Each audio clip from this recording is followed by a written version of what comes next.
Well, every Hoosier knows basketball is a special sport here in Indiana, so it's fitting that Indiana's own Bill Garrett played a big role in helping to integrate the sport in college. As we continue to share stories of Black history this month, we want to share his impact on the sport. Fox 59's Max Lewis shows us how he helped pave the way for so many that came after him. It's hard, if not impossible, to walk into the gymnasium at Shelbyville High School and not be reminded of the contributions of one of its most famous alumni. He was very competitive. For as long as he knew him, to James Garrett Jr., Bill Garrett was simply known as Uncle Bill.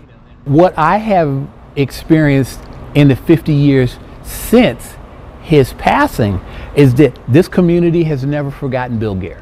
Johnson bounces to Garrett, who shoots and makes good on a beautiful jump spin shot. Bill Garrett first gained notoriety as a star player on Shelbyville's high school basketball team, one of 3 black starters, virtually unheard of in the late 1940s. Bill Garrett puts the game on ice with a clever shot from the foul stripe. In 1947, the team went on to win the state championship, and Garrett was named Indiana's Mr. Basketball. But when it came to his collegiate ambitions, Tom Graham, who authored a biography of Garrett, said his options were limited. Not a single majority white university even contacted Bill Garrett about a scholarship, a basketball scholarship. He was a good student, a good kid, everything else. Set state championship scoring records, was Mr. Basketball. Just imagine that. Back then, there was a gentleman's agreement among the Big Ten schools to not recruit black players for certain sports, and that included basketball. Herman Wells was IU's president at the time. A group of African-American leaders persuaded Herman Wells to lean on the Indiana basketball coach, Branch McCracken, to give Garrett a chance if he was on the campus making his grades and went out for basketball. McCracken was hesitant at first, Graham says, but gave Garrett a chance.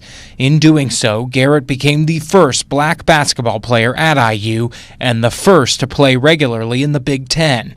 And it was painfully obvious that he was the first. During his entire college career, Garrett never once played with or against another black player. It causes you to question, what is it about me or other people who look like me that they're not afforded this opportunity? Why am I the only one afforded this opportunity?